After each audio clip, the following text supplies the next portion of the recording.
Vento, Here. Wolf,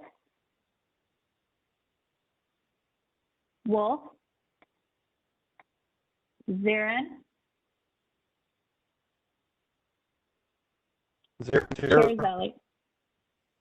Terzeli.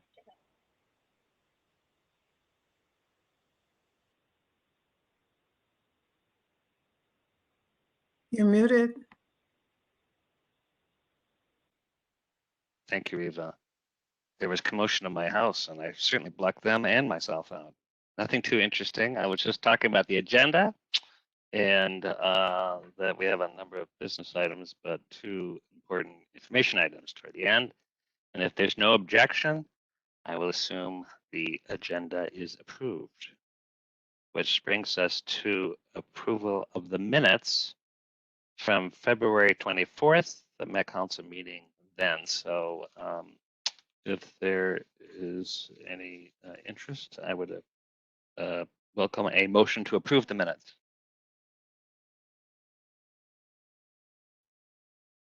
Move by Lee.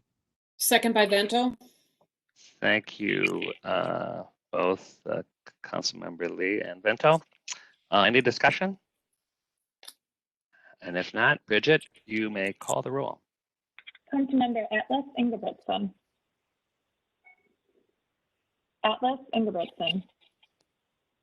Barber, Aye. Chambliss, Aye. Cummings, Aye. Ferguson, Aye. Fredson, Aye. Gonzalez, Aye. Johnson, Lee, Aye. Lilligren, Aye. Lindstrom, Aye. Musse, Aye. Sterner,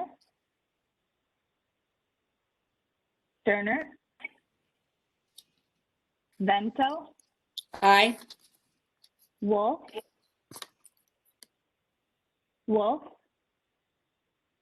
Zarin, Terzeli. Aye.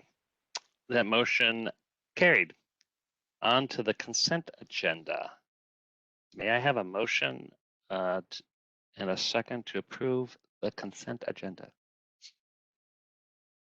Chambliss makes a motion to approve. Thank you, Lilligren Councilmember Chambliss. seconds.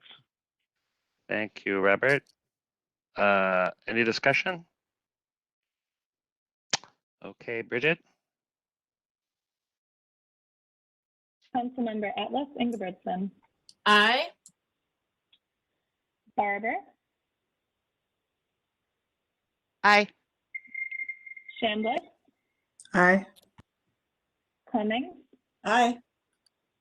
Ferguson, Aye. Fredson, Aye. Gonzalez, Aye. Johnson, Hi, I had a work call. I am jumping in right now. What item are we voting on? consent This agenda. is the consent agenda. Right. Aye. Lee, Aye. Lilligren, Aye. Lindstrom, Aye. Musse, Aye. Sterner,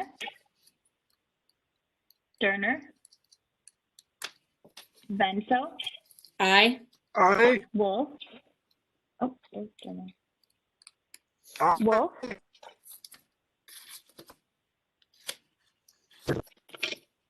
Zarin,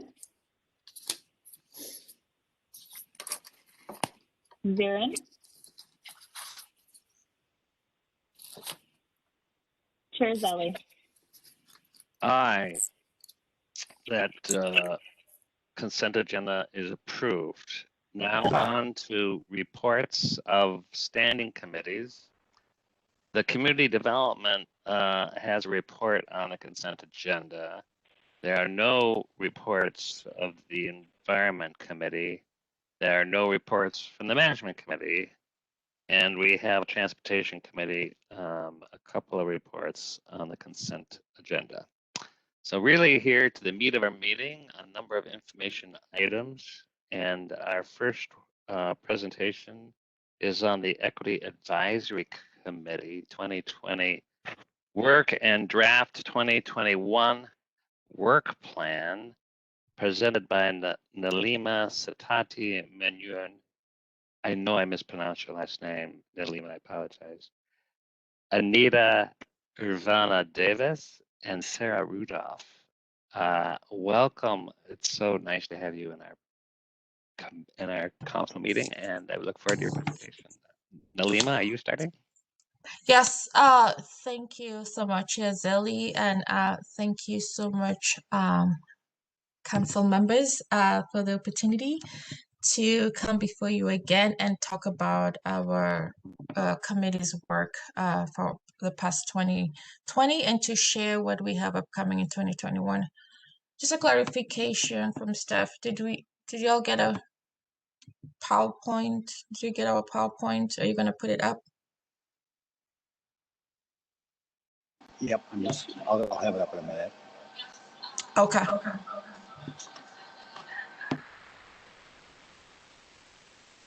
So while staff is getting the PowerPoint up and running, I'm going to introduce my fellow committee members who have already been introduced. So Anita Urbana Davis and Sarah Rodolph are members of the Equity Advisory Committee, and we are both, we're all three of us going to be co-presenting on our work and talking about our 2021 work.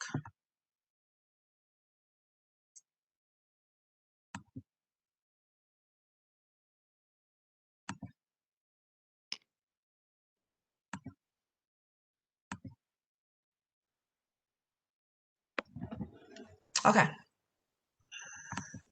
Thank you. And so we can just move on to the next slide, please.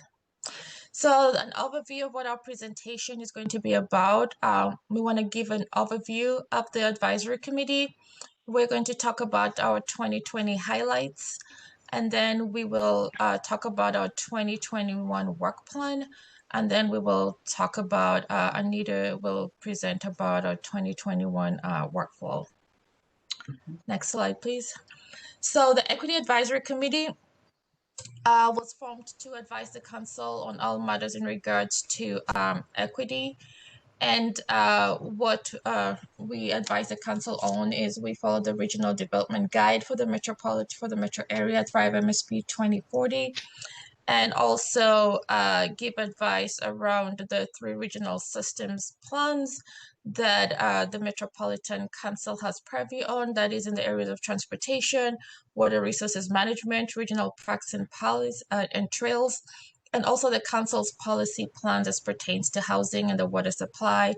And you know, the committee, I believe about 2 years ago, the council approved an equity policy. And so those are the areas in which the committee advises the councils on. Next slide, please. So an overview, the Equity Advisory Committee is a unique committee of the Metropolitan Council. It was established in 2015, and this is a committee that the community actually advocated for the council to have. And it was, you know, an invitation from the community to the council to say, how can we partner together?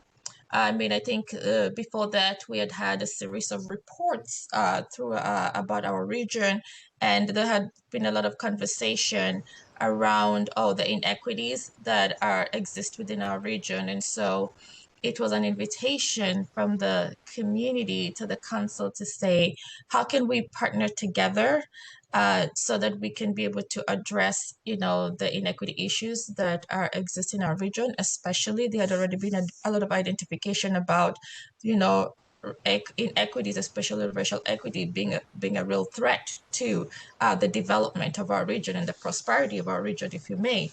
And so the purpose of the committee is to advance equity outcomes in the metropolitan region And so to advise on the development of policy, to recommend best practices for assessment and monitoring performance, and to contribute as a community voice in the public engagement plan. The committee operates under bylaws. We have bylaws, and we meet regularly on the third Tuesday of the month at 6 p.m. So in forming the Equity Advisory Committee, that is one of the responses of the council, in demonstrating the commitment to equity in our region and to partnering with community. Next slide, please.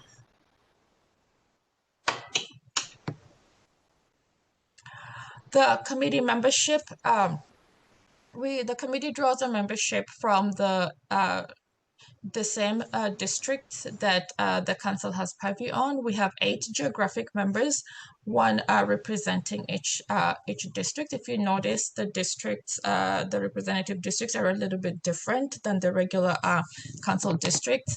And then we have 9 at-large members. The members of the committee must be a resident of the 7-county metropolitan area. We have 2 co-chairs.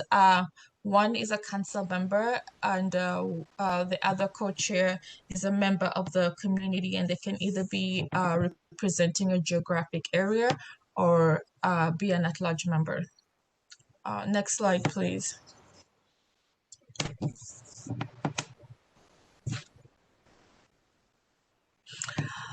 The committee has 21 members. We are currently we're currently at 20 members.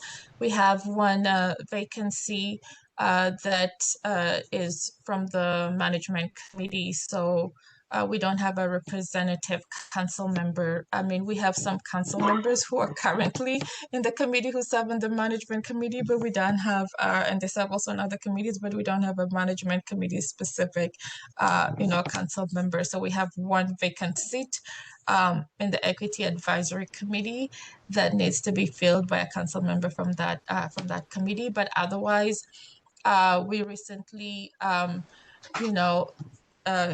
the council recently approved new members into the Equity Advisory Committee.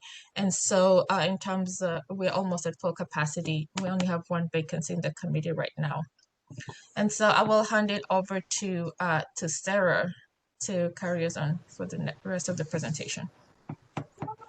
Thank you, Nalima, and good afternoon, Chair Zelli and council members. Next slide, please. So just a brief overview about our committee values and strategies. I won't read the slide, but really to convey this sense of we're here to really represent community and offer community voice and our perspective that's really rooted in communities and the districts that we represent. But at the same time, we really see ourselves kind of as a membrane. So I know the Met Council touches down in community in a number of different ways, but we kind of see ourselves as a membrane that connects the Met Council's work with community and kind of recognizing our unique position there to really help to inform and influence and help to communicate through both sides. Next slide, please. So just to say that the state of the EAC is really stronger than ever. As Nalima pointed out, all of our seats on the community side have been filled, and we recently went through a process to fill the vacancies from people terming out earlier in the year. But there were a large number of applicants in a very competitive process. And so just to let you know that there is a very high level of interest in this work on behalf of the community. Last year, we underwent some strategic planning, and I'll talk about that more on the next slide, but just to say that we're very situated for impact at this point. Having been relatively newly formed, we're really feeling like we're very on track right now to be able to be an effective and helpful resource for the Met Council. So some changes that occurred last year, we formed 4 subcommittees, which we had not had before. We had increased engagement with the group, but also increased support from the Office of Equal Opportunity in terms of the staffing and connection points between the EAC and Met Council staff. And then I want to recognize broadly, just given the events of the past year, not only the pandemic, but the murder of George Floyd, this recognition that equity is really forefront in people's minds right now and with the Met Council. And so the Equity Advisory Committee is very poised to be a resource and to really help to move the work forward. Next slide, please. So some highlights on specific advice that we were able to share last year. We worked with Metro Transit on their Network Next community engagement plan. The EAC members are also participating in the Citizens League review of transit system safety. And one additional item that is omitted from this slide, we were actively participating and had representatives assisting with the Regional Park System Equity Grants Program, both last year, and we're also gearing up to do that this year as well. Next slide, please. I mentioned the strategic planning that we did last year. So we worked with a consultant to really think about where the EAC and how the EAC could plug into the Met Council's work in the most effective way, given the format of the committee in terms of its community members and being able to really interface with staff and the council members in a way that would be time efficient, but also informative on both sides. So this strategic planning really clarified the process for how the committee would submit recommendations to the council, created a workflow on how information goes back to the committee and how our feedback gets incorporated and can be considered, and then along with the recommendations and advice, and then really formed those 4 subcommittees that I mentioned earlier. Next slide, please. So from there, we've developed a 2021 work plan draft that my colleague Anita will be sharing with you momentarily. But it's broken down by these 4 work groups. So they're in the green circles there: affordable housing, public transit and transportation, 1 metro partnerships, and then the 4th is council operations. So the work plan of the EAC is really more like the work plans of 4 different committees at this point. We're working within those subcommittees to connect with staff. And like I said, Anita will be going over those work plans in greater detail shortly. Next slide, please. So this workflow is my last slide, and I just want to share with you, I know it's quite difficult to see, but just to recognize that this is a process that emerged out of the strategic planning process. In previous to this workflow being established, what would happen is that staff would opt to bring forward a proposal, a project, a plan to the EAC, and would offer a presentation to share about the project overall, and then ask the EAC for feedback. And in many ways, this was helpful, but in many ways, it was quite difficult because information did not always come to the EAC at the right time for us to have the opportunity to influence the way that work was done, or to ask the right types of questions that would perhaps inform the way that a project was approached. And so in this workflow, it's really designed to have greater connection with each of the departments. So the departments can really bring information straight to our subcommittees that are organized according to topic areas.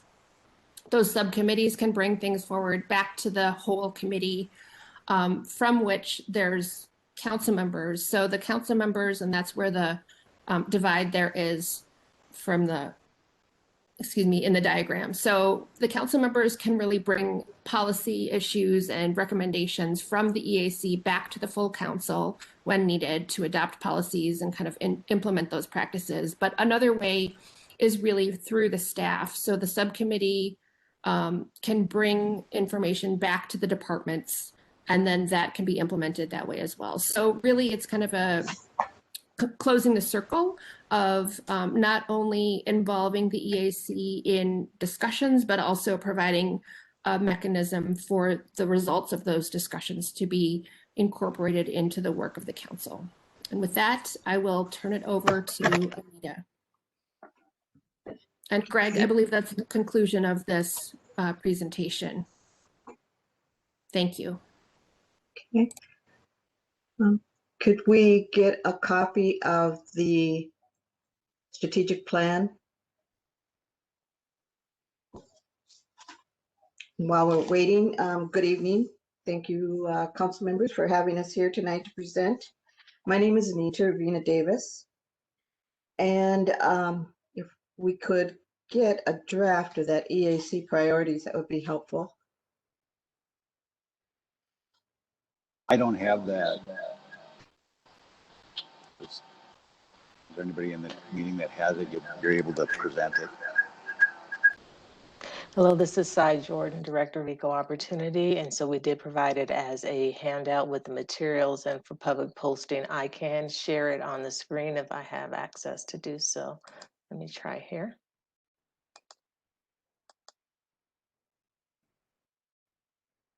Thank you, Cy. I appreciate that. As my colleague Sarah mentioned, we got together on a one-day retreat, and our focus was to work on a strategy to talk about the work that we as the Equity Advisory Committee could do, and what our roles are and how it relates to the work of the Metropolitan Council. As Sarah also noticed, we focused on 4 areas that we would prioritize on our strategic plan so that we could come up with some goals and some strategies of how to work together as a group. Those 4 areas, again, are affordable housing, public transportation, One Metro partnerships, and council operations. And as you can see, the plans are quite elaborate. We worked very, very hard on these for several months. And we did this virtually since we were in the period of COVID and we could not meet together.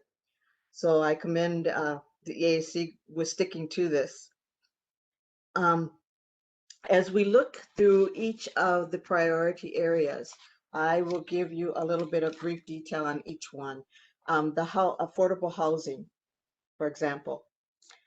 In this group, the group was looking towards outreach and engagement of community members to get feedback on housing solutions and solutions to some of the problems that individuals and community members are experiencing, such as where the greatest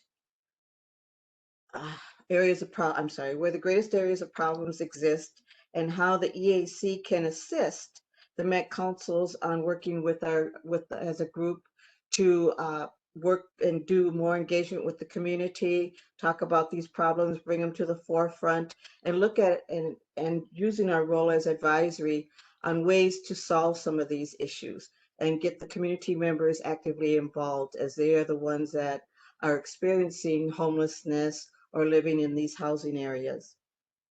The second area that we had, you can move this up, please, is transportation. This group of EAC members had numerous goals with the understanding of how the transportation policies are made and an understanding those more and building a useful relationship that is beneficial to the Met Council and to both the EAC and the community members themselves. One of the things that this group struggled with is actually the transportation is going through some changes. There are some new light rails being built in community areas, and how we can do some more outreach and engagement to the community members to get some feedback of how to make the light rail, particularly the new line going through North Minneapolis and into Maple Grove area, how to make that more beneficial to the people and the residents in that area of the city who will be using the light rail, and also the other light rail and how they connect. And so particular interest was the stations of where they're going to be placed in those communities. In the One Metro partnership, this group recognizes the various community work of our individual EAC members and how those community connections can help by building relationships to the Met Council and utilizing the experience and the connections that EAC members currently have, and creating meaningful and beneficial partnerships between the Met Council and the community members themselves. We recognize that we are all individually involved in various community groups and organizations and active and come from various backgrounds, which we can utilize our own experiences to help the Met Council in building those relationships and maintaining those partnerships that are possible between the Met Council and communities. Lastly, in council operations. This particular group wishes to learn more about the current Met Council policies, practices, and procedures for hiring, promotion, and retention of its staff. In addition to the contracting services that the Met Council puts out, the goal of this group is to bring traditionally disenfranchised communities into the planning processes, and especially in the purchasing and grants and contracting of the metropolitan businesses, the DBEs, and the MCUB programs, and utilizing those per the affirmative action plans and utilizing the language. So like I said, it's quite lengthy. I just glossed over a little bit of it because it is so lengthy, but if you have any questions about our presentation, I think Sarah and I and Nalima are happy to take some of those questions right now and answer them for you. Let's open it up. Thank you so much for that kind of a quick overview. We know that there's great length and substance behind it, and I see the co-chair Francisco. Did you raise your hand? Yes, thank you, Chair. Just want to thank Nalima, Sarah, and Anita for their presentation, and just to stress that this work was driven by the community members that are members of the EAC, and it really represents the input from a broad section of the community. So I appreciate all their hard work. The other thing that I want to mention is that Nalima has indicated that she's stepping back from her role as chair of the EAC. So she's been the co-chair since the beginning of the committee. So I just want to acknowledge her hard work in being the driving force behind the EAC through a number of years. And thank you for her tireless work on behalf of equity across the region. And we will be seating a new co-chair, I think in the next couple of weeks or so, from among the current membership of the EAC. So we'll stay tuned. Thank you. Nima, you are being very humble, but sadly, this is a virtual meeting. If this was real, we would hand you, some plaque or something, But really, thank you so much. I know, having met with you a number of times, the amount of work and hours you put in. So I hope you don't stray too far. But Mr. Chair, if I may, yes, I don't want this moment to pass. I just want to acknowledge that actually there was a previous co-chair, the brave person to step up at the very beginning. It was a new committee and we didn't know it was going. So Akua Ellis is actually my predecessor. She was the first co-chair of the Equity Advisory Committee. So I just want to acknowledge that and acknowledge her leadership. Thank you. Linnea, you have a question, comment. Well, now I have a comment and a question. But Nalima, thanks for your leadership and your commitment to not just this committee, but your commitment in the communities you serve. Folks that do the work that you do are often not recognized enough. And even though we are virtual, I think we should still be able to send you a plaque or a certificate or something. I don't think we need to be, we got mail. We got mail. I've heard of mail. We should try that. I think we can do that to recognize your service. But I want to just remind folks that the folks on the EAC and Nalima, not excluded, of course, volunteer their time, and a significant amount of their time, because they care and they want to make a difference, a measurable change in their community. And it is not without pain and sacrifice and joy and accomplishment. And so I just want to fully acknowledge that and thank you deeply in a job that often is not, doesn't come with a bunch of perks. I think you get reimbursed for parking, maybe, but I don't even know if that's the case. I hope that's the case.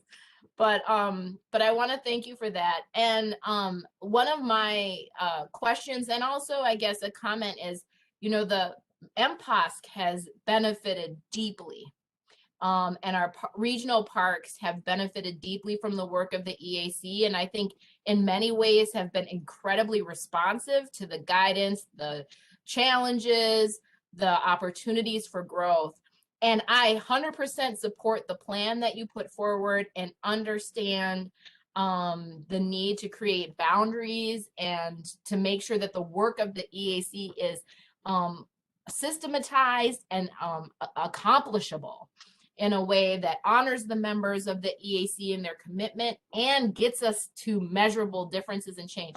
I just wonder if you could talk a little bit, if you've thought about the work you've done with the Metropolitan Regional Parks and Open Spaces, and if that came up in conversation, and if there's been any conversation around that, and how we can maybe continue to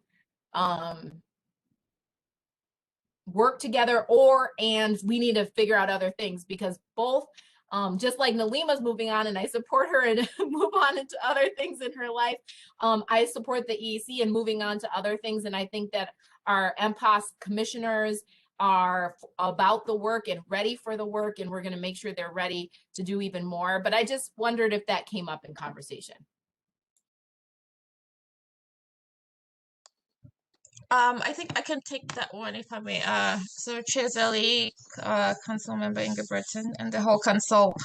So in terms of the park system, I mean, as you have mentioned, yes, we have done a lot of work with the park system. They've been very pleased with how responsive, you know, they have been. I think one of the significant work that we did with them was, you know, in creating, you know, the equity grant, which I remember, you know, the first time it was created, you know, the funds were restricted, and so they could only be allocated to infrastructural development. There was also a lot of conversation about how that was just such little money and how it should be more. And so the following year, there was a significant change in terms of the amount, and also they drew funds from, you know, a pot of money where those funds, you know, could be flexible. And so it didn't just have to go to infrastructure and to go to, you know, programming.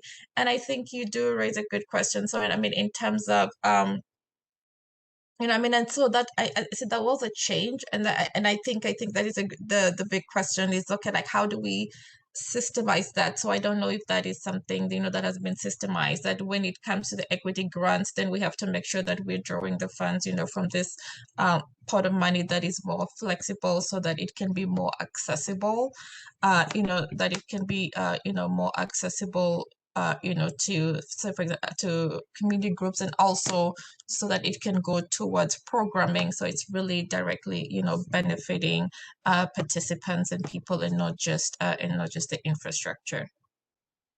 And I don't know, maybe that is something that we can follow up, you know, with the MPOSC on to see where that lies. Chair, if I could, I want to reinforce that it's perfectly fine when we get systems in the effort to advance equity in public institutions. Hopefully we get to points where we get teams or departments or work further enough ahead where they don't need intensive engagement on a regular basis. And so I'm going to take this as a win. I'm going to take it as a win because we also just are getting really close, I hope I'm not stealing thunder, to appointing a majority, at least a majority, if not 50%, first ever Metropolitan Parks and Open Space Commission that's BIPOC.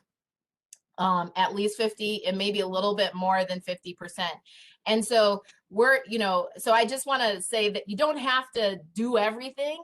ideally we're making progress and getting teams to great places. And maybe it's something like a once a year check-in or a quarterly check-in, or there's something specific that we work on and connect around. But that's a success and a win, not just for MPOS, not just for the parks team, but also for the work of the EAC and the staff that came forward that have worked over years to set that up. And the EAC that's worked over years to support that work. So thank you. Well, thank you for highlighting that, and it is a model for maybe how we should be thinking about our processes. Peter, you got a question? Thank you, Mr. Chair. More of a comment than a question. First of all, I echo my colleagues in thanks for your service. It's not easy, and we're incredibly grateful. I chaired the Environment Committee, and you know, we have something like 600 plus employees, 700 employees. We spend a lot of money on environmental services, and so I just want to, I guess, have extend an open invitation to you to come to the Environment Committee and share what you're learning in terms of the Council Operations Subcommittee, number one. And then number two, I really support the tasks that you are going to be diving into in the year ahead, affordable housing and transit. But if there is ever room for a fifth subcommittee, it'd be interesting to look at our environment, to look at water, particularly that our council is heavily involved in water quality, and we're heavily involved in things like water supply planning. So looking at those issues, surface water, you know, lakes, rivers, as well as water planning for potable water with an equity lens, I think would be fascinating for your committee to look at at some point in the future. And I'd be willing to help with that. If I could respond, Mr. Chair? Please. As a matter of fact, as Sarah and I were preparing this presentation, Sarah and I both come from environmental backgrounds. Mine is environmental justice, working with the PCA and North Minneapolis green zones. And Sarah used to work at the PCA as well. And so we were just discussing this very issue of moving forward as to extending into the environmental area, especially the environmental justice, not just the water, but the effects of toxicities that might come out of the wastewater plant area. And so those are some discussions that both Sarah and I can't speak for her, but for myself, I'd be happy to have anytime. Thank you. That's music to my ears, Mr. Chair. Thank you. Councilmember Chambliss. I just want to thank everybody for the opportunity to overview what's been going on historically and currently with the Equity Advisory Committee. A lot of things have happened in the last couple of years, and I can see, and it's very evident, that you have looked at how you can better support our organization by building in capacity and collaborating with other departments like our OEO department. And I see that many of your priorities and goals are mirroring the priorities and goals of the Metropolitan Council and many of the committees that we already have, which means that we are greatly aligned. Your information on your priorities regarding council operations and the use of metrics and data is one of our priorities as well, and we have been working with staff. So your workflow allows us to better close the loop as well as this strategic plan so that we can make sure that there's a representative from EAC as we are having those discussions. And with that, I have a question about for these priorities, have you thought about breaking down each of these priorities and who might be the point person if we do have meetings with staff or with our committee members? Has that been thought of? And if not, I would maybe suggest that you provide a point person so we don't have to just always go to the co-chairs and share the load, because this is a lot of work. And it shows the dedication that your group has, and also the competence that your group has to address these equity issues. And if we work together, we can get on the same page and then lift up equity. Thank you so much, Councilmember Chambliss. Yes, so each of the subcommittees, the goal is to have chairs or leads in each of those subcommittees. And I know not all the subcommittees have identified leads yet, but some of them already have, and actually some of the subcommittees have already started their 2021 work and have started already meeting with staff with the support from the OEO. So normally what we'll do is we'll meet, send a request to the OEO staff, and vice versa if somebody wants to meet with one of the subcommittees. And so once we identify the leads for all the, subcommittees, yes, then, the OEO staff will, communicate the leads of all the subcommittees to the council. Great, Judy. thank you. Thank you. Thank you, Mr. Chair. I just loved this presentation. It's just exactly what I've been waiting and hoping for, because I know the EQC is just so important in all the great work you've done. And I really appreciate this work plan. I think it's just right on. To Councilmember Chambliss's point, I mean, truly the Equity Advisory Committee is there to serve and advise the council. So the fact that we're aligned is really important, because we really are one organization working in different modes to reach our outcomes together. So I have a couple of questions. Who on the Met Council team of staff, who's the staff lead to the EAC? Who's the main person that helps to support and lead the EAC? I will defer that question to Sai. I know there's been some reorg, so Sai is the director, and then she can, if she has any other further information to add about how the reorg of her staff, I'll let her respond to that. Chair, Councilmember Johnson, this is Sai Jordan, Director of Equal Opportunity. And so I currently support the EAC along with the staff of the Office of Equal Opportunity, which would be our Administrative Assistant, Arena Anderson, as well as our Assistant Director, Ashanti Payne. And then as we hire a new equity manager, they will also continue to join the team in supporting the Equity Advisory Committee. We do currently have two of the groups up and running regarding the priorities. So as indicated, each of the priorities have a subcommittee. And so the transportation subcommittee has already been actively engaged with MTS as well as Metro Transit, getting information on how they make policy, and have also made direct connections with TAB, and will continue that work as they then set their own work plan for their subcommittee to continue through 2021. The Council Operations Committee is, and so on the subcommittee for the transportation is Sarah Rudolph, who's here with you today, as well as T is another member of that subcommittee. And then we have Council Operations, which will be led by Leah and I believe Edward from the EAC. And then I wanted to step back to a question that you had, Councilmember Atlas Ingebrigtsen.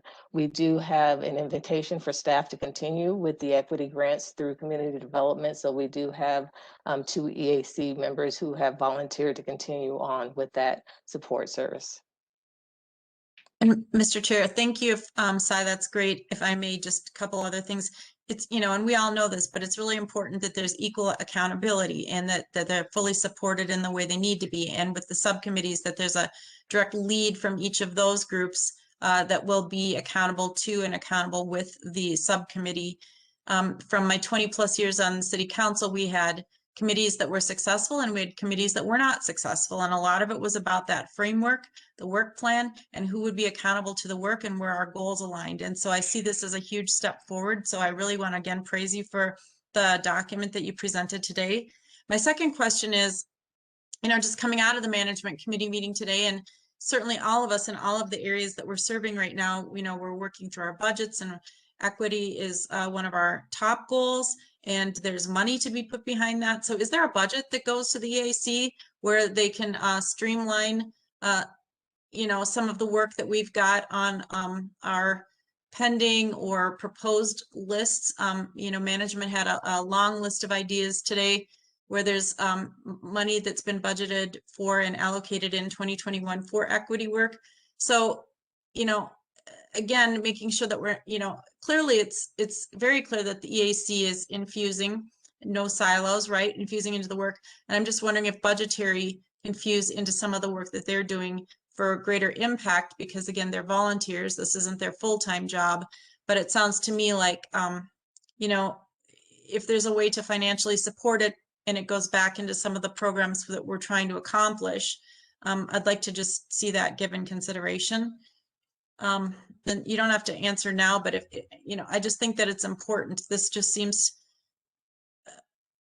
to be kind of a no-brainer to me. And I know I've done that in my past roles where they've had some financial support as well.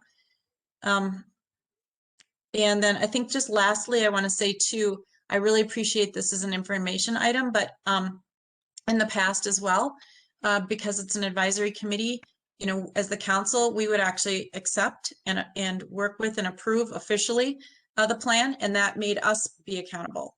So that means equal partnership.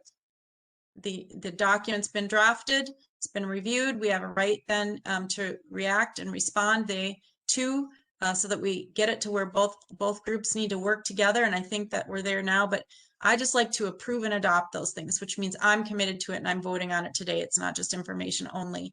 So even though it is information only, I'm signing on to this 100%. And I think you guys are really gonna make a huge difference. We're all gonna do it together, but we couldn't do the things that we're trying to do without you.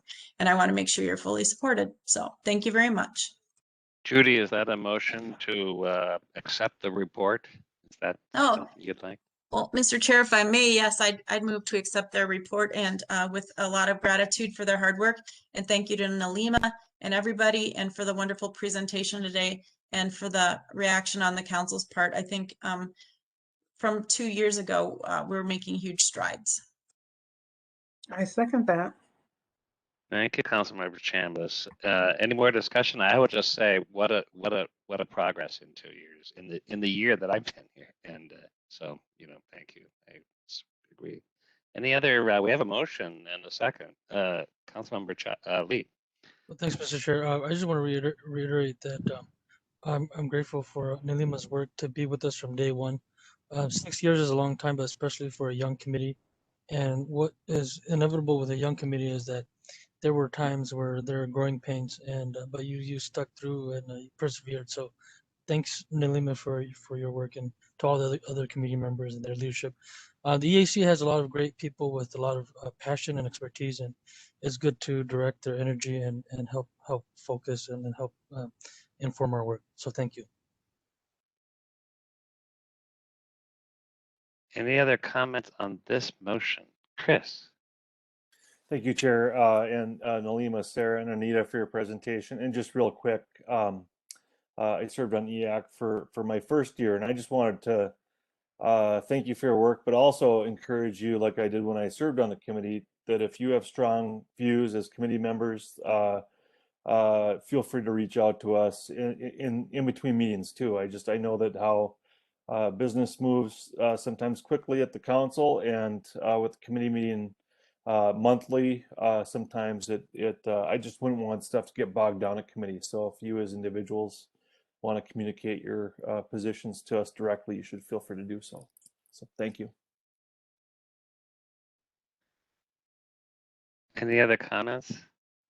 I do think this is incumbent upon us as council members to think about this earlier in the process. From what I'm hearing today, it's not to have presentations after things are baked, but to kind of include this feedback along the way. And so we need to work on that, our part, and to make this relevant for and make this extra effort that you've been making really have an impact. Councilmember Atlas Ingebrigtsen.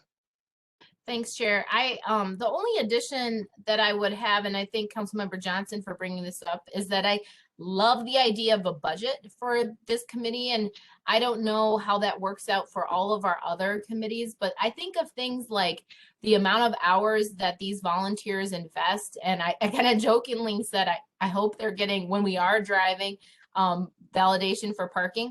But I also think about the need for onboarding and possible training or exploration and opportunities. I want to, if we have that for other committees and we invest that, I want to make sure that we are doing that here. So I like the idea of exploring a dedicated budget for this work. I just wanted to throw that out there for something for us to consider in the future.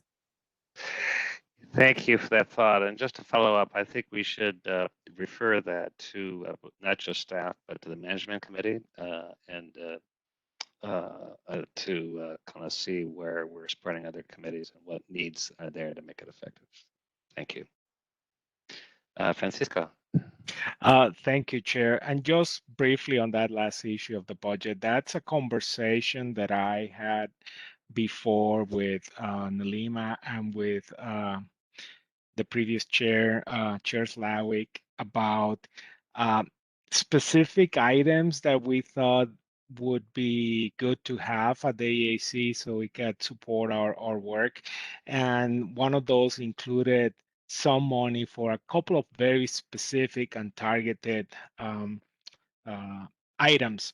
So yes, that conversation has happened. I definitely am aware that we might have a little bit of a financial issue at the Met Council, but still there is a lot of opportunity for enhancing the work of the EAC with a very modest amount of input, of financial input. So I welcome the willingness to continue that conversation. I'll be more than happy to assist in that and continue to submit ideas on behalf of the EAC on how we can support them with some additional financial resources.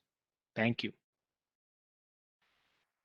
Okay, we have a motion on the floor to accept the report from Councilmember Johnson and the report from the Equity Advisory Committee, priority areas. If there's no other discussion, I think we should call for a vote. Bridget? Councilmember Atlas Ingebrigtsen. Resounding aye. Barber. Aye. Sandwich. Aye. Cummings. Aye. Ferguson. Aye. Fredson. Aye. Gonzalez. See. Johnson. Aye. Lee. Aye. Lilligren. Aye. Lindstrom. Aye. Muse. Aye. Sterner. Aye. Vento. Aye. Wolf. Wolf. Zarin. Zarin's an aye. Chair Zelli. Aye. All right, that motion carried. Thank you, all three and everybody who's engaged with the EAC. And I really hope that we can invite you back, not a year from now, but something sooner as we kind of get into the year and we kind of see how things are going. So, and obviously through all of our committee work up ahead. So thank you, and thanks for visiting us here on the council meeting. Mr. Chair, think I'm we, sorry if I may just, I know the matter is closed, but I just want to say thank you to the council for the opportunity to serve the community. It has been a pleasure to serve as the co-chair of the Equity Advisory Committee, and I also really want to acknowledge all the hard work that the OEO staff, put into supporting our committee. I just, want to acknowledge that and thank them for that. So thank you all, and that will be all. thank you, Nalima and Anita and Sarah. Really appreciate your presentation, and don't stray too far. We're going to move on to Wes Koistra and get an update on our procurement that we will be acting on next week, but more and as importantly, kind of our update on our status of our electric bus, both experience, but more importantly, our aspirations. So, Wes, thank you for presenting. Thank you, Chair Zelle. And as you mentioned tonight, I want to provide a little bit of a status report on the electric bus pilot. I will review the 60-foot bus procurement that will be before the council next week, and then I will try to end with a little discussion of next steps on advancing the electric bus program. But before I get started, I just want to mention that I have with me Vince Pellegrin, Chief Operating Officer, Carrie Desmond, Principal Engineer, Brian Funk, Deputy Chief Operating Officer over bus, and Matthew Dake, Director of Bus Maintenance, and they are the experts and will be available to help answer questions about the electric bus pilot experience, and as well as the procurement and even next steps. So also, I feel it's important to begin by clarifying that the 60-foot diesel bus procurement does not represent in any way a backing away from the commitment we have to the electric bus program. With consideration to current technology, this procurement, given the route and bus type, simply does not offer a good opportunity for adding electric bus in a way that we think will be successful. I'll speak more to that later on, but do be assured that Metro Transit remains committed to electric bus, and as we believe it's the long-term future of our fleet. And this commitment, I think, is really evidenced by years of work to gather information, seek funding for, develop, and implement the current pilot, as well as our continuing efforts to fund and plan for the future. Sustainability is really the business of mass transit. We provide mobility to people who would otherwise need to rely on single occupancy vehicles, and we're so important to the sustainability plan of the region.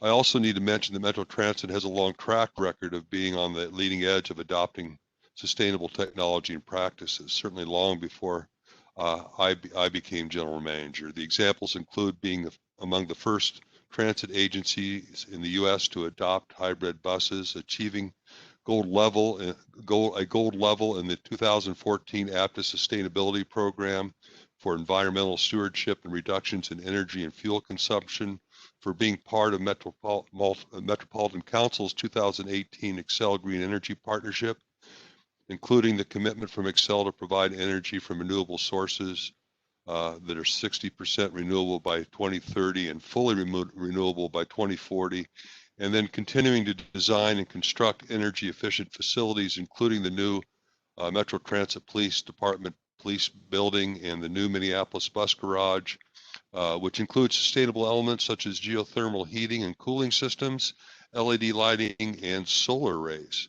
So Metro Transit's current electric bus project is just another example of contributing to advancing sustainable technology.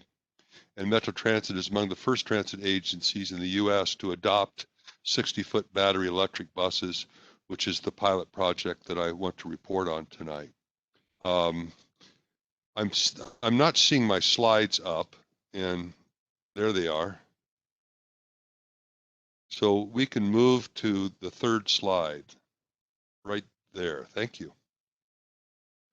Our staff and I have had a number of opportunities to update the Transportation Committee on the electric bus pilot, but we have not really had an opportunity to provide an update to the full council for quite some time. And as you know, the electric bus pilot potential initially included the 8 electric buses and the 6 diesel buses assigned to the C-Line ABRT.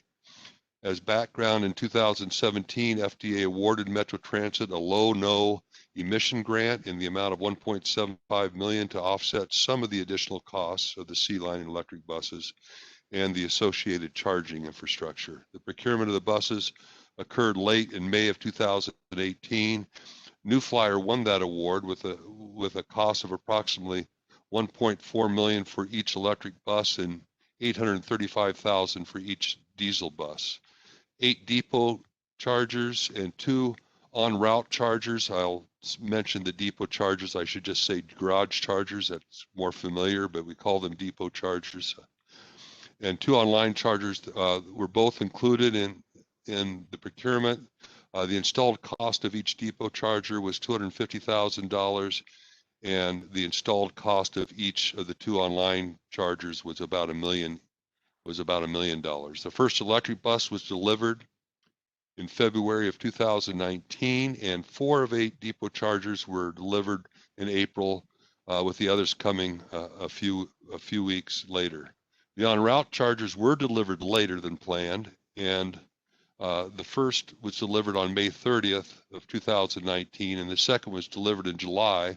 And many of you here will remember that the C-Line's opening date was June 8th. So when we opened the C-Line, there was no en route chargers available, as one had not yet been delivered and the other was still under testing and the testing and the commissioning process. Without en route chargers, the range of electric buses was reduced from about 140 miles to about 90 miles.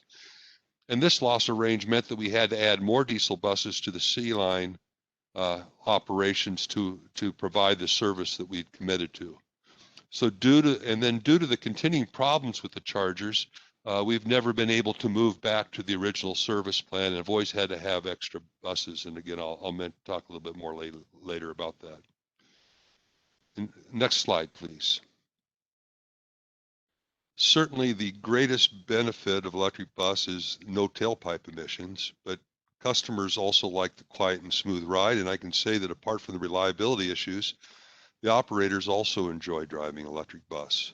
When both depot and en route chargers are working, we found that the electric bus range has performed as expected, somewhere around 120 to 140 plus miles, depending on the weather conditions. It's just like electric cars from the standpoint that in the winter they go less miles, in the summer they go more miles. There's kind of a sweet spot that's not too hot, not too cold, and those of you that use electric cars and vehicles understand that and experience that. And the other thing I would say is the pilot has provided a great opportunity to evaluate electric bus performance across issues such as and performance issues such as reliability, range, and cost. Next slide, please. As I review our pilot experience, I think it's important to keep in mind that this was intended as a pilot. It is the adoption of early technology, and as such, we expected to have a challenging experience. We expected to have difficulties to work through. That is almost by definition what a pilot is. And our purpose was to learn from the pilot for future applications and decision making, including making future electric bus purchasing decisions. So as I mentioned earlier, due to the unreliability of the buses and the charging infrastructure, and it became an ongoing issue throughout, we have not been able to implement the original service plan, which was based upon certain ranges for the electric bus, assuming that they would be using en route chargers. So during the first 631 days of C-Line operations, that's the number of days between the opening on June 8th and end of February of this year, the performance reflects the challenges that we have faced with the reliability of both the buses and the chargers. And I would say especially the chargers, but we've dealt with some issues and some complexities of both. Depot and en route chargers were available on the same day for only 152 of 631 days. That's kind of the reason that we have not been able to change our service plans to adopt the original plan that we had for the 6 diesel buses and 8 electric buses. On average, during that 631 days, electric bus has been available for 72% of the service days, and diesel buses have averaged 90% availability during those service days. There were 10 days when all electric buses and all 10 chargers, depot and en route chargers, were available at the same time. Were all available at the same time. But I want to emphasize that we do not need all depot chargers to work to get the 8 buses on the street, electric buses on the street. And there are times that we may get by with one en route charger, but this information still really represents the ongoing challenges in that we've had with the reliability of the technology. Next slide, please. As mentioned, the reduced reliability and range of buses necessitated an alternative service plan that required the addition of more diesel buses. I think we added 5 diesel buses to the route. We originally were going to have 6. We ended up with 11 diesel buses and 8 electric buses. Some of those added diesel buses were added as extras because of reliability issues, so that we had, not all of them were in service on every day. We always have an extra board, and we had a little bit more of an extra board for this service because of some of the technology issues that we were dealing with. Anyway, it required addition of more diesel buses, and I will say that we always use electric buses when these are available. But while electric buses were originally planned for 60% of the fleet, 8 of the 14 total buses, electric buses have represented 24% of the total C-Line service miles so far. The total electric bus miles for across all buses for the C-Line has been 250,000 miles, and the diesel buses have totaled about 790,000 miles. Again, this difference is the result of a reduced reliability and range of the electric buses. And as you were previously notified through email on the day it occurred, today all depot and en route chargers are shut down, and the current plan is to replace these under current warranty. I'll mention that through this time that New Flyer has been a good partner. They've been always available to us. They've assigned a technician to be here every day. When we call, they answer, and they've been a good partner in that regard. We both have been disappointed with the struggles that have occurred in the performance of the electric buses and the chargers, and we continue to work in partnership together. They've extended our warranties for buses and the warranties for the depot chargers, and again, they've been there when we've called, and they've been there whenever they've been needed. And so I want to make sure that people know that. Next slide, please. This is a slide about electric bus costs, and we all know that the upfront cost of 60-foot electric buses is significantly greater than for diesel buses. The table shows the estimated upfront incremental cost increase for 60-foot electric buses. So these are incremental cost increases, and that includes the cost of the bus itself at about $570,000 more than a diesel bus. And then also the costs of additional buses of about $200,000 per bus, per electric bus, for additional buses that are required because of the range limitations of electric bus, and then the cost of charging infrastructure. This slide also on the bottom lists what should be reasonably considered when calculating electric bus operations and life cycle maintenance costs. Up to now, fuel costs have been more than double for electric bus when compared to diesel bus, but diesel fuel has been unusually cheap during the pilot period, remarkably cheap. So this increased cost has lessened recently as diesel costs have gone up, and that cost differential would really fluctuate as the price of electricity changes or the price of diesel fuel changes. Other cost considerations on life cycle include potential midlife battery replacement estimated at about $300,000, and both bus and charger maintenance. But having operated electric buses for only 21 months, since June 8th, 2019, we don't really have enough information to predict life cycle operating and maintenance costs. All the work that we've done so far has been under warranty. And as I mentioned, the warranties have been extended for both the bus and the depot chargers or the garage chargers. None of the cost information either is to suggest the electric bus is not worth the additional cost. With a reliable electric bus fleet, the environmental benefits will be significant. But electric bus does require additional upfront investment.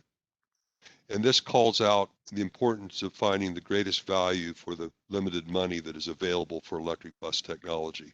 So the question really kind of becomes, how do we take what we have learned and use our limited resources to achieve the best outcome for transit and for the environment? How do we take a look at the big picture in this regard? Next slide, please.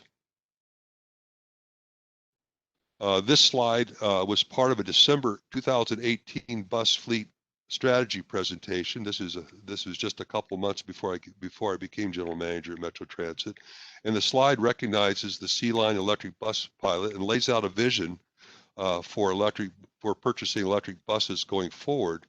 But it also acknowledges that we need to take what we learn in the C-Line pilot experience to make informed decisions about future procurements. As it suggests above the bars, once we receive the new technology, it's important that we take the appropriate approach at testing, evaluating it, and making final decisions about future investments. Next slide, please. So the 60-foot bus procurement that will be before you as a business item next week authorizes a base order of 143 60-foot buses and an option for 29 additional buses. You see that at a cost not to exceed 121 million or almost 122 million, as is shown on the slide. The base buses will be assigned to Orange Line, D-Line, Arterial Bus Rapid Transit, B-Line, ABRT, and commuter express routes. Next slide, please. So when considering applying the experience we've had on this 60-foot bus procurement, the recommendation to purchase only 60-foot buses is really based on what we've learned and what we know today. What we know today is from what we've experienced from our pilot and from the experience that we've observed in other transit agencies and their electric bus demonstrations and pilots. Our conclusions are that the 60-foot electric bus technology that is available today is not ready to support 60-foot buses on the routes that are targeted by this procurement. Today, our 60-foot bus technology is not working. It's simply not ready. And the BRT routes that we're assigning to the buses in this procurement are longer than the C-Line, and we would require significantly greater range and reliability. And that would require more buses and operators to make up for the range and reliability limits like we're doing today on the C-Line pilot. But this would even create more buses in that regard and more operators in that regard because these lines are longer. We do believe that the 60-foot bus technology will progress, and we believe that our pilot and our partnership with New Flyer is contributing to that progression. This procurement really the procurement is really a point-in-time decision about how best to spend our limited resources based on the technology that is available at the time of entering into a contract. In other words, the procurement that will be in front of you next week is not for a 60-foot bus pilot, electric bus pilot like we did for the C-Line. We've done that, and that's what we're still learning from. And again, it's important that we make the best investment possible in advancing electric buses. And this procurement really does not represent that best investment and that best chance of success. And we need to have a success. And we think there's other places to do that. The 60-foot bus technology is still immature. 60-foot electric buses do not have the range and reliability to support our next ABRT routes and would necessitate the addition of more buses, as I mentioned, and operators to accommodate the range, and there are just better options, we think, to expand our electric bus program. Next slide, please. So I'm going to emphasize again that we're committed to advancing the electric bus program with investments that bring the greatest potential for success. We've designed the new Minneapolis bus garage that is being built right now to accommodate future electric buses and have laid the groundwork for expansion of the electric fleet. We've also received a federal low-no emissions grant in 2019, like the one we received in 2017, to construct solar and battery storage at this facility that will support bus electrification. We have formed a partnership with Xcel Energy, as you are all aware, in the electric vehicle program application to PUC, and if that is approved by the PUC, this will provide Metro Transit with $65 million in capital to bridge the electric bus funding gap. We're also applying for another FDA low-no emissions grant. And together, it is really critical for us to find and pursue these additional funds to expand the electric bus program as transit faces significant structural operating deficits, as we've talked about many times, as well as an unfunded long-term capital maintenance pressures that are due to the transitway expansion across the region. And you've experienced that recently when you approved the $95 million into the capital program to fund deferred maintenance. So it's important that we find funding streams to cover the costs of the additional costs of electric bus. We're also, I'll mention, evaluating proposals for master contracts for fleet electrification services. The first contract is for program management services to assist the Metro Transit staff in developing and refining our fleet electrification strategy and plan and pursuing funding to advance the electrification program.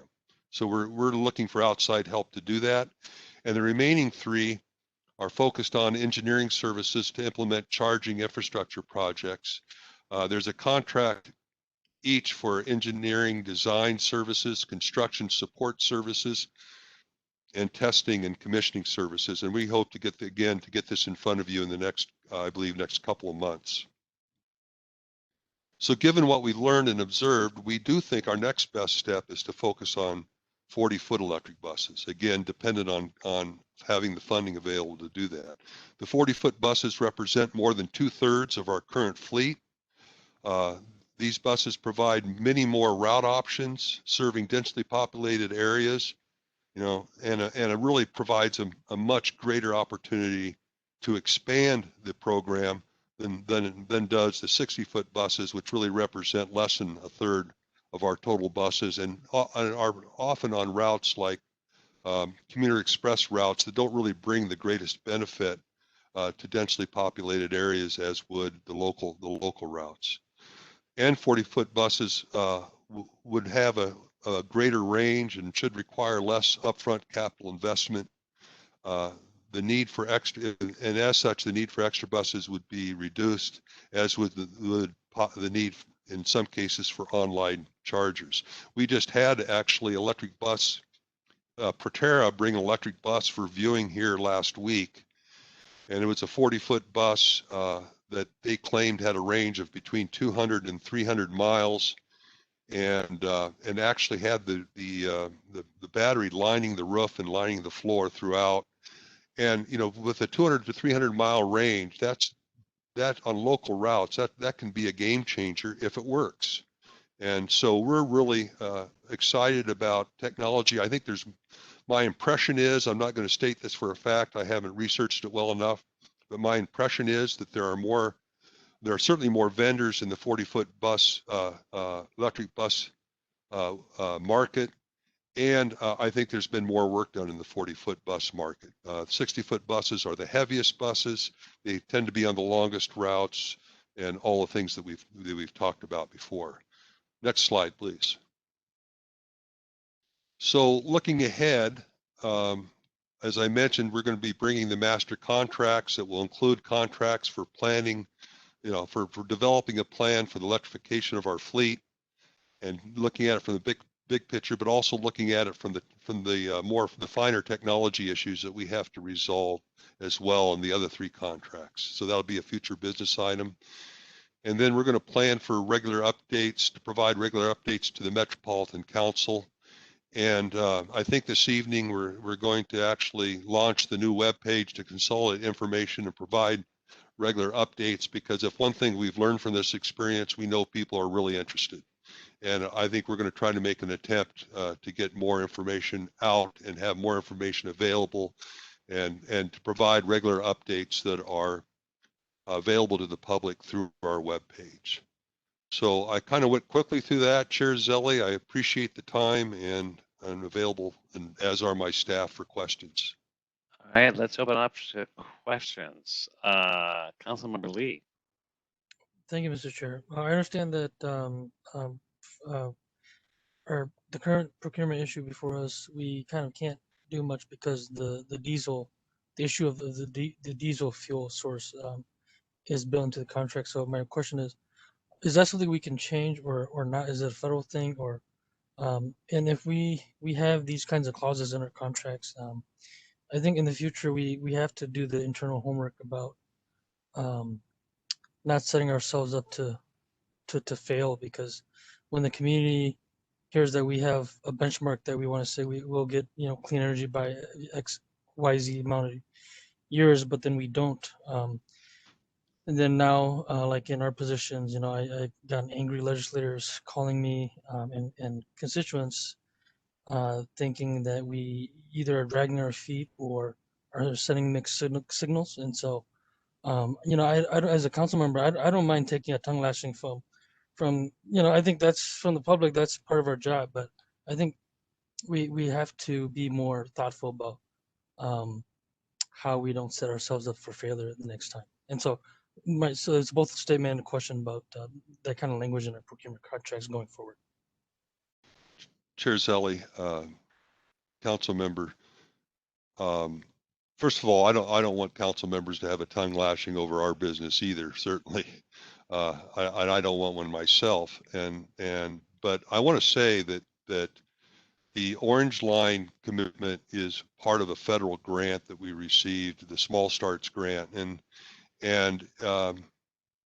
it would be my understanding is that we can't get out of that, and Orange Line is going to be starting at the end of this year, and the timing is tied to that. But I also want to say again that even with more time and even with disaggregation of the procurement, the information we have today does not point to a really good opportunity for success in 60-foot buses for these routes. These routes are longer. It's been really a hard thing to explain, but these routes are longer. They would require us to purchase many more buses. For example, for the same route, because of the range limitations. And really, what I really think is important and that I want to convey is that we have limited dollars. We know that, and it's really important that we apply those limited dollars, if we're going to invest in electric bus, to the best chance of success and to the greatest benefit of the most people. And that's not what is offered, we believe, in these procurements. Certainly, that's not true for commuter express routes, and just the makeup of the routes does not conform to the current technology of the electric bus. So I apologize for the calls you've been receiving, and there's certainly we can do a better job of communicating these issues sooner to people, and we will. But I think regardless of time, or regardless of the Orange Line tie, the other routes would not be good choices for 60-foot electric bus. And 60-foot electric bus is the hardest technology, frankly, by virtue of its size. All right, let's get some more questions. Peter Lindstrom. Thanks, Mr. Chair. What's being proposed to us is a choice between electric buses and diesel buses. And I'm curious, Wes, you mentioned how innovative we were back around 2002, 2003, when we were one of the first to move forward with hybrid buses. And I know that New Flyer makes a 60-foot hybrid bus combining diesel and electric. And I'm wondering if that was considered for this upcoming purchase. Why or why not? Sure. Chair Zelli, council member. The first of all, the cost of hybrid buses, I think the last estimate I've heard are about $1 million. So they're still run about $200,000 or $300,000 more than diesel buses, and they offer about I'm basing on the last data I saw, about 1.3 miles per gallon improvement. They're costly in maintenance because now you're maintaining both a diesel engine and electric components, and the controls are really complicated. And our experience with them is that they've been the least reliable bus in our fleet. But there was a decision made when we went to the C-Line pilot to move away from hybrid buses, and if we have money to invest in electrification of the system, it would be best used and set aside to invest in electric buses. It would be a better investment, we felt, on the long term in considering the future of the fleet. So those are the reasons we have. I'm not saying that that'll satisfy everybody's concerns about that, but those were the reasons. I'm gonna jump in as a kind of a wonky bus guy, but the express nature of these runs, where you get much better fuel economy because it's not a start and stop kind of operation. Those start and stop, which is more of a local 40 bus, which is where you get the advantage of both hybrid and especially electric buses, which I think we have great opportunity going forward. And the other thing to keep in mind is that the greatest impact on the climate impact for our system is to have a higher density of passengers on a bus, like a 60-foot bus, which is replacing people from cars. So, you know, the carbon on a per passenger mile basis is so much lower that when you add the propulsion system, that's an additional advantage, but we have to kind of keep our eye on the benefits we're having with these higher density express buses. They're kind of a different kind of mode, but anyway, I'm going to go down my little rabbit hole of bus worlds. Let's see, I know, Linnea, did you have a question? Thank you, Chair. I have 3 questions. And I think one of the pieces that I'd like to know about, a number of folks who reached out to me mentioned about the ability of doing public comment. And we have gone to a practice where people are emailing public comment or being told how they can email public comment. But I do think that as this time goes on, we should think about how we make sure we're being accessible in the way that our constituents expect us to be. And one of the things that was pointed out multiple times was that other agencies are allowing for public comment. And so I just want to know if, you know, that was one of the things, and it wasn't just with this issue. I also had something come up with the MPOSC, where people were questioning our practice around that. Part of this is, to what Wes shared, about how we're communicating with the public in the timeliness in a way that they feel confident in the response and the information that they're getting. Part of what I heard really clearly in the emails and phone calls that I received was around the public comment nature of it. My other question is, do we have a plan for how we're going to get either this technology to work or to shift to another technology? It's clear our public's really invested in this and are willing. So I'm just curious if we have a plan for that. And then my last question is, can we develop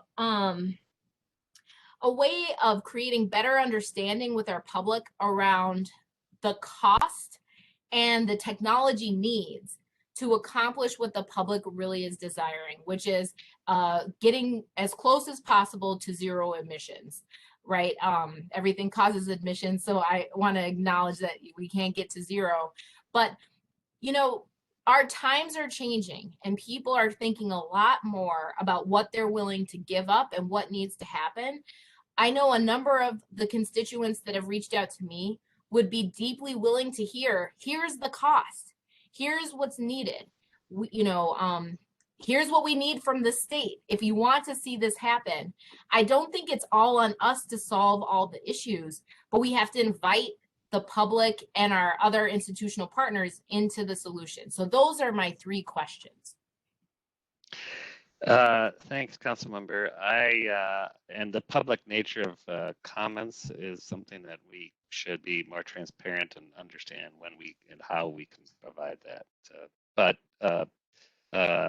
And we'll take that under consideration. I think Wes, maybe you can comment on our planning. I think you've touched on increased costs, but I think there is always a desire for as much transparency as possible as we look at how we deploy what available capital dollars we have. But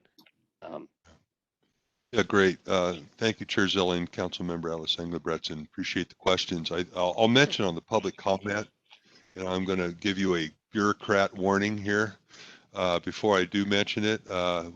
So I understand the limitations of that. This was an issue, and this is not saying that people should pick it up. That's why I'm giving you the bureaucrat warning here. But this is an issue that was addressed in the CIP. It was talked about openly that we did not have money for electric bus in the CIP, both at the Transportation Committee and at the Council committee. And then we also included that issue as a statement in our letter to the Public Utilities Commission on the support for Excel. So it's been out there, but I know people aren't watching all those things, and I get that, and that's why I gave you the bureaucratic warning on it. On the terms of the plan, If I could, before we move on to the next thing, Chair, I think there's a misunderstanding of my question. My question is about how do we get back to a place where the public have an opportunity to have an oral exchange with us around public comment? yeah, we heard your question, and I think Wes was answering a separate question specifically about this issue, but I take your comment for what it was, which is how can we work these meetings in the appropriate times to allow comment. Got that. But anyway, keep going, Wes. yes, okay. Never start out an answer with bureaucratic warning. Oh, that's I guess. Yeah, note to self. Okay. With respect to the plan, I think that's what we're trying to get to with the master contracts and that I mentioned before, that we'll be looking at how we structure electric fleet strategy and how we find and how we can access more money. And then there's those specific issues that are there. But as you said, Council Member, these are all partnerships, and part of the issue we're struggling with is the technology, where the technology is today, and in the point of time where we're doing this. And sometimes I think, and this is just a thought, that maybe there needs to be more funding in the development of the technology, because maybe that's where more can be, more value can be made in an investment, because that's what we're struggling with right now. And but to that point, that's what we hope to come up with. I think it's also an opportunity for me to say that when we look at our fleet plan and the electrification of our fleet plan, we're in a really odd place right now. We're in the middle of a pandemic where we've lost, I don't know, right now we're down about 60% in ridership, and we of course are hoping to recover from that, but it changes how we're using our fleet. I think today we're using about 600 buses, and in the past we've used 800 buses, and that changes the timing of when we purchase buses and all sorts of things. So we have to bring that into the mix. It's really the right time to be rethinking all this, and for many, many reasons, some of which are not directly related to electric bus procurements. And then I'm trying to remember the last question. Chair, can I help? Sure. Yeah, no, I'm looking at you. Yes, go ahead.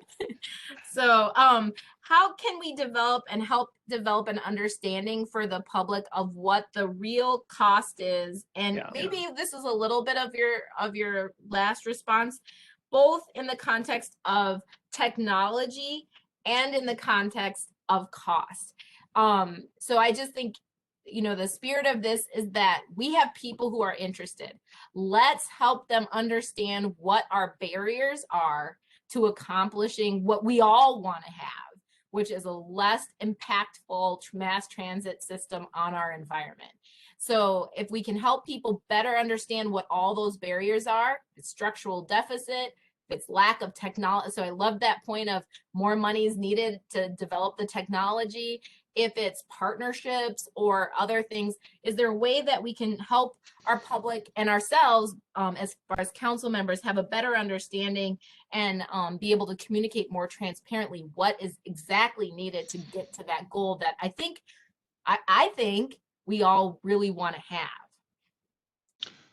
Chair Zelling and council member. I think, you know, that's one of the, I think, you know, communication is really a big part of it.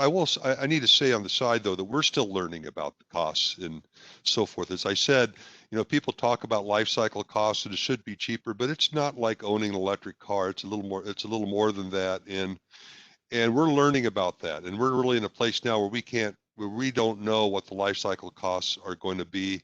It's hard to predict gas prices, but that putting the pricing of fuel aside, even the maintenance requirements, while we don't have to replace near as many parts, there's the maintenance, the preventative maintenance requirements may not come in parts, but it comes in inspection and other things that we don't have to have. In fact, the book of preventative maintenance, I'm told, is thicker than the book of preventative maintenance on diesel engines. That doesn't mean it's more costly. We're kind of discovering that.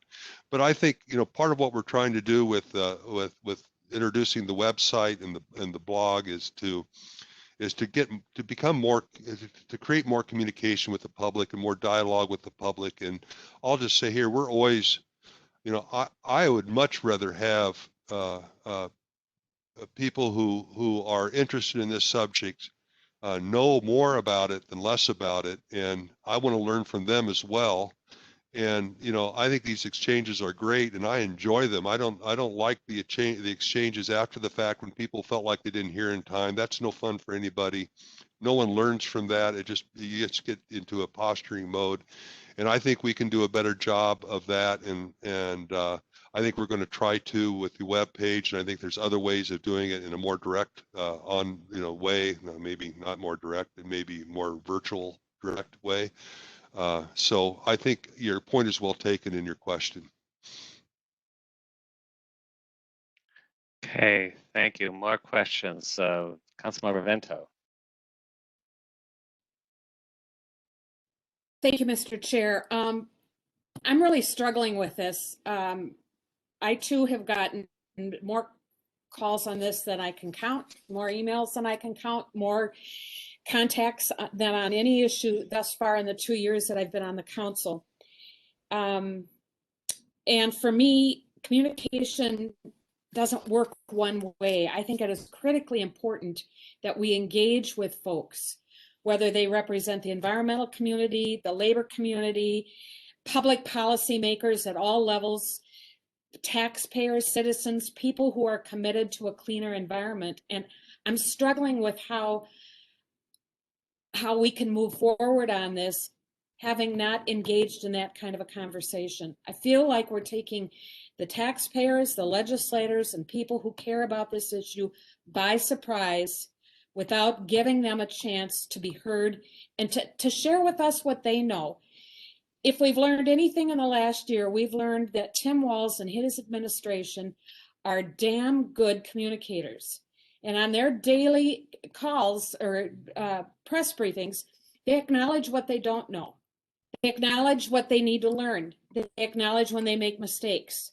And I think someday when the story is told about the pandemic, Tim Walz and Jan Malcolm and all of that team will be a big part of the list of heroes that really did things carefully and with the public interest. And I think we can learn something from them by acknowledging what we don't know and taking time to hear and to really listen deeply to the other voices that are very concerned about this. The last thing I want to say is that, yes, this is a money issue, but it's also a health issue. It's the health of our riders, it's the health of our employees, and it's the health of our earth. And I think we've got to keep that in focus. The price tag on that, you just can't account for. Thank you. Thank you, Councilman Vento. Peter Lindstrom. Just thank you, Mr. Chair. Building off of that last comment, one of the things that I've been thinking about in these last few days, and this topic has really helped it bubble up to the surface, is having the council consider the social cost of carbon when we make our procurement decisions. To the exact point that Councilmember Vento just made, that there are indirect costs to our purchases. And several other cities or regional governments have already incorporated this idea of a social cost to carbon. And in fact, I mentioned this idea to at least to one of the groups that had contacted me on this issue, and they said, yeah, they have expertise on this concept and are willing to work with us. So whether it's that idea or another idea, as we're formulating our plan on EV procurement, let's bring these folks to the table and have a website that's fantastic, but engage in more of a concrete dialogue. Thank you. Judy Johnson. Thank you, Mr. Chair. Boy, I'm going to really go out on a limb here. I got one email on this. That was it. Now, trust me, I know it's important. I've been around long enough to know that this is a big deal. So I get what you're all going through because I've been there just differently in my former life. And I'm not, please don't email me. I hear you. If you want to email me, great, but no need to send 10,000 emails to me because I get it. So, you know, I want to say this. Was our PR team, Terry, do they get engaged? Because, you know, you could go on NPR, you could pitch some of these things. These are kind of timely topics so that we can talk about what our goals are, whether it's this topic or others. I mean, how do we approach that kind of outreach rather than expecting, and it's true, we have to have a robust website. Wes, I really appreciate that. I know we have tons of great information on the Met Council's website, but if you're just an average person trying to get through your day, especially during a pandemic and all the challenges at hand, it's not like people are just, you know, hanging out on the Met Council's website. So, you know, the media is always writing stories about us. I know that there were stories about this, but do we have those times where we can work with our communications PR arm and internally and, you know, talk about, oh, hey, you know, there's an immediate issue, you know, in the first quarter, we've got these things that we'd like to be more proactive on. Is that a strategy that we use at all? I mean, I know the governor does. And he, to Councilmember Vento's point, I mean, I think he's pretty astute at, but, you know, we don't hold daily press conferences either with, you know, the media surrounding us. So how do we take advantage of those opportunities to get out there and explain what's going on? And then the only other comment I have is this is a tough situation because, you know, New Flyer is in partnership with us. From what Wes says, they're trying to do everything they can. I know since I've been watching this issue, it's just been fits and starts. I don't know, and maybe Wes, you can answer, maybe Deb can answer if she, but like, I don't know if our not opt-outs, we don't use that word, Sure. other suburban transit providers, if they are using electric and if they have any experience from this. I don't believe so. But anyway, I just want to say, Wes, I get it. I can support this. If, you know, more public input would be great, but, you know, we're just at a situation where it's between a rock and a hard place, and these are tax dollars. And right now, if the technology isn't there, our will is there, but you got to go when you can go, right? So it's just a rough spot to be, but it's two problems. It's the public perception and public communications problem or opportunity. And then it's just trying to get in the right situation where the technology will work and those investments will pay off. trust me, there have been governments too that have invested in things like, you know, standalone Wi-Fi. We're going to go make that a utility or whatever it might be that communities have tried, privatizing this or that. And technology changes. Oh, sorry, it's thundering here in Plymouth. The technology changes catch you, and you find out, you know, you've kind of gone down a rabbit hole. So we have to be smart about our investments. So those are my comments, and hoping we can take advantage of the media that are always checking in with us, but how do we kind of turn that around and get into some of the more programming pieces where we can take a longer time with a lot of good listenership to tell our story. Thank you, Councilmember. And, you know, just to acknowledge Councilmember Vento and those comments, this is a communications challenge, and yet maybe it's an opportunity to embrace the interest to kind of co-create the future in our interest and in our future investment in a low to no carbon system. But it is one where you know, we're more reacting as opposed to talking it clearly. I have to say, some of the conversations I've had when you get deeper into it, just even today, and that's why I think it's good to take a week to kind of get into the larger context, has been helpful, and we need to be having more of those kind of engaged conversations. Deb, did you have a comment? Yeah. Yeah, thank you, Mr. Chair. Just to respond to the question about the suburban transit providers, they don't have any electric buses. To Councilmember Atlas Ingebrigtsen's point of needing to know the whole cost, one big part of the cost is the infrastructure that goes with it, not just the buses. And so, you know, that comes with a pretty hefty price tag and takes a lot of work to get that part set up. So they haven't taken that route yet. We do know that Southwest Transit did get a grant so they have their Southwest Prime service, which are small vehicles, more like vans type setups. And they did, with that grant, I know they're purchasing some electric vehicles for that. So different kind of vehicle, but they are trying to do some of that as well and build that into their service. Great, thank you. Let's see, Riva, is that your hand up? Yeah, I think there might be some hands on the screen as well. So I don't know. Oh, I'm if sorry. jumping Yeah. ahead of other people. Well, you know what? You're right. I know that Councilmember Sterner, you've had your hand up longer. So let's go to you, Phil, first. Thank you very much. And I'm checking off a few other questions here, so I have less on it. But maybe if I could just have some. So like an environment committee, one of the best places that we go for pollution is they call point source. And so I know in the past we've looked at it, might have been the charges, like we're replacing it. So are we getting down to where like Siemens, the charging company, isn't ready for prime time and we're blaming all the buses? Or do we know exactly what it is? It's a training? Is it new flyer doesn't have the right connection?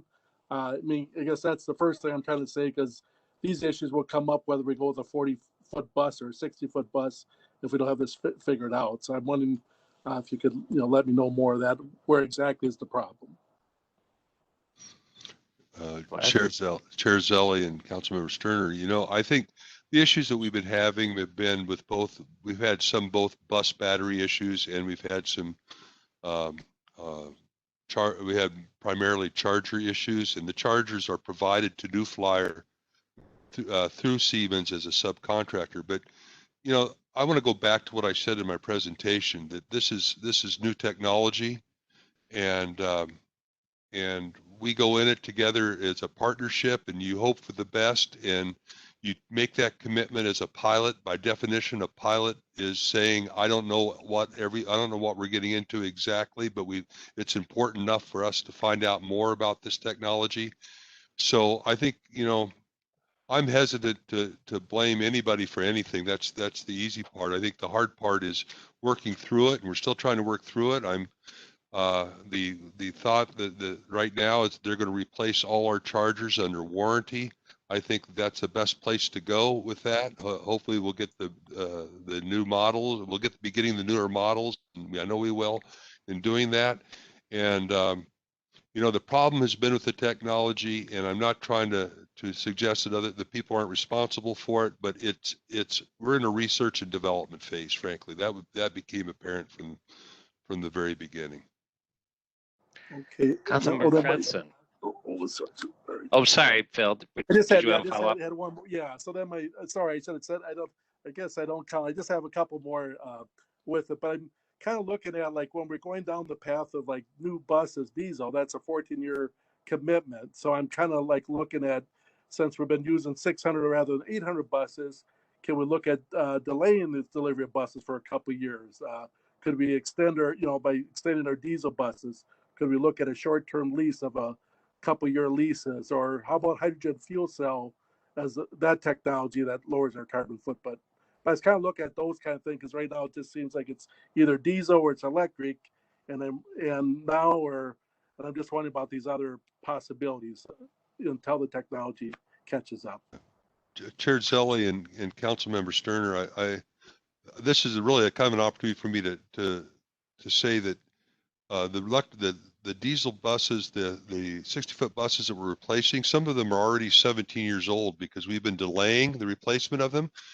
We've already been robbing one side to pay for the other side in this process. We've extended the life of our buses. It used to be 12 years, and we went to 14 years. And then some of these have gone to 17 years, and we've used that to pay for the parts of the new Minneapolis garage and parts of the police department. And probably some of that money went into the C-Line electric bus program, because as we're all become acutely aware of, we don't have a lot of money for our capital improvement program. We have a lot of pressure in our capital improvement program, and we have to take from somewhere to give to another, and we've already taken from bus life to give to others, and that's why we have so many of the buses, the 91 buses going towards the community express routes, is because we've been putting off the replacement of those buses already too long. And that's not good for frankly, that's not good for the environment either, because they tend to be dirtier buses. Thank you very much. I'm complete. Councilmember Fredson, you've been very patient. Thank you, Chair, and Wes, for your presentation, and to Brian Funk for his presentation to the Transportation Committee. And I have also been on the receiving end of a lot of phone calls and emails on this, and I think that's a good thing. And I want to thank all of the folks who live in District 14 who've reached out to express concerns about this. And I think it just shows that they share our values and commitment to electrifying our fleet. One of the things I did was just, cut and paste a link to the Transportation Committee presentation and put the time markers in there so folks could hear the reasons themselves. And I think generally the response from folks who have contacted me have been understanding. And so I appreciate that we created this website, and I would just ask if we could put a link to this presentation and discussion, so we could point folks to the presentation discussion. I think that would be really helpful. Good idea, thank you. And now, Councilmember Chambliss. Thank you. Well, one of the things that I want to say is it's really important to have this type of dialogue, because we're learning more than what we've been getting. I know we've been getting updates all along on the challenges of the chargers, and getting updates on the electric buses. So that's not a surprise to us. What is a surprise is the response. All the calls, the emails is an indication that people really care about our environment. And we are at the forefront of this new technology and experiencing the difficulties with it as well. The more information we can provide, that will help people to understand, and it will help people to know the value of us being able to overcome these challenges, and be aspirational to being able to use, and also being influential in the ability to be able to successfully use electric buses into the future. So the comments about having further dialogue, the website, all of this, I like to look at what is the positive in this. The positive is we've got a lot of people that are very concerned about our environment, and they're looking to the Metropolitan Council to help us take an opportunity to do that. So let's take this as an opportunity to have some more dialogue and be the leaders in the use of this new technology and explaining what some of the challenges and what some of the possibilities are for the future. And that we have a plan going forward. Thank you. That's a great comment, Councilmember Chambliss. I'm sorry, Councilmember Atlas Ingebrigtsen, you had another thought. Yeah, I just want to, I think Reva's comments, Councilmember Chambliss's comments, Chair and Wes, were really on point. I think we need to really lean into a couple of things. People are changed. Our behavior, things that in 2008, working on trying to increase non-motorized transportation and reducing car trips for the environment with the city of Minneapolis and all the surrounding communities, things we dreamed about happening have happened due to the pandemic. People are seeing firsthand significant improvements in air quality, water quality. They're also really, frankly, getting a deep understanding of how fragile life is, and see this as an opportunity for what it is. We should seize that and see ourselves as partners with those who are contacting us and being concerned about this. The reality is, the wake-up call for many is we cannot continue on the road we were on just a year ago. Though it is different. The world is different, people are different, and they want to see us seize the moment, seize the day. And a big part of that is changing how we invite them into the problem. We don't have to be the solvers of all things. I love, Wes, what you said about not being interested in placing blame. Geez knows there's tons of blame everywhere. We can all get blamed all the time. But when we want to create change and create a solution, we have to invite people into the problem and invite solutions to come from everywhere. So with whatever we do with the website, I hope it's an invitation. It's an invitation for people to bring us solutions. Think about some of those things in the last 10 years where we've open sourced an issue and an amazing solution has come about as a result of inviting people into the problem. But the other part of that is the two-way street of engagement that Councilmember Vento and Councilmember Chambliss, really talked about. So I just want to encourage us to take advantage of what this really not great last year in the context of the public pandemic and the impact on this institution, the significant change we've been forced into, to lean into it and say, what can we do to innovate and be creative coming out of it, and look at this situation with what we have to gain, not just what we have to lose, or trying to get back to normal, which is just not going to be possible. We are a different people as a result of what's happened. Thank you, and that is very inspiring, and I love the word invitation. And one thing I've heard too, when you think about this past year, is it brought the future that was always there, but it brought it right up to our face, and I think that is an opportunity. I know it's 6:01, so we are going to hear from Jim Alexander and the Southwest Light Rail update next week. But stay tuned on that. We will have actual business item vote next week as well. Maybe not as much time for discussion, but certainly there'll be conversations even in the next 7 days. And with that, is there any other report that anybody would like to share? And Mary, you're out there. Oh, I'm sorry. Sue, go ahead. Mr. Chair, if I might, is there a way for folks to post comments that we can all share, we can all see with regard to this issue, so that prior to Wednesday, we've been able to at least read the input, if not hear it? I'd appreciate that. Sure, somebody smarter than me can figure that out. Mary, you're pretty smart. Michelle said she will be working with something, maybe a Teams comment place. Judy? Mr. Chair, thank you.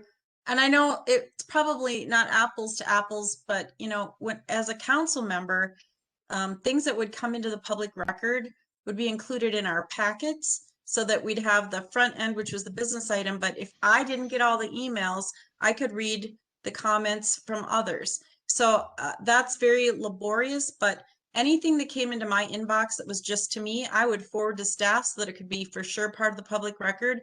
Anything that came into everybody, staff was copied on and I knew it was part of the public record. But I would say that, you know, I represented the city at large, but I also represented a ward during my time served. And it was always very interesting for me that I would hear from my Ward 1 constituents, but when I would read the packet as I was preparing for my meeting, I could read comments that might not have come into me from other parts of the city. And so in this case, I don't have some of the intel and public input that you've all gotten because I got one email. And so I understand the breadth and scope of the issue. And I know Wes has been keeping us abreast of the challenges with the technology and New Flyer, but yeah, anything that could help enrich for the rest of us who might not be getting the dozens of emails or voicemails, that would be helpful. And I'm not trying to overburden already a very burdened staff, but that's how we used to do it. And I always found that, it would help my decision making be much more rich, I guess. We'll work on that in the next few days. When Mary nods in affirmative, I take that as a yes. Okay. Mary. So yes, Mr. Chair, you can take that as an affirmative. We will get those comments into the packet for when we bring that business item before you. I just have one quick update and absolutely good news. So the governor this week opened up vaccinations for public transit workers. And so that's very, very exciting news for us. And so we are making plans to conduct some on-site vaccinations at 2 sites, one on the east side and one on the west side. We've contracted with a vaccinator to do our vaccinations. We're also encouraging employees to connect with the state systems, the vaccine connector, if they are eligible under 1A, because they're 65 or older or have other conditions. We want them to take advantage of that as well. They should get the first shot that's available to them. But we are expecting that we will have vaccines available to us within the next couple weeks. And so we will be working really hard to get our public transit workers all vaccinated. Lovely. Great news. Anne, do you have anything you'd like to report? Thank you, Mr. Chair. No report. All right. Well, another great and rich conversation. Sue, you get the last word. I don't want the last word. I want you to have it, Mr. No, you got it. I just want to do a pitch for the state locator. I know 3 people who signed up today. They already have appointments and will have their vaccines by the end of the week. So that state locator system is primo, fabulous, the best. Excellent. Well, everybody, stay safe, watch your emails, get a vaccination, and stay out of the rain. And enjoy your evening. We will see you very soon. Thanks, everybody. This meeting's adjourned.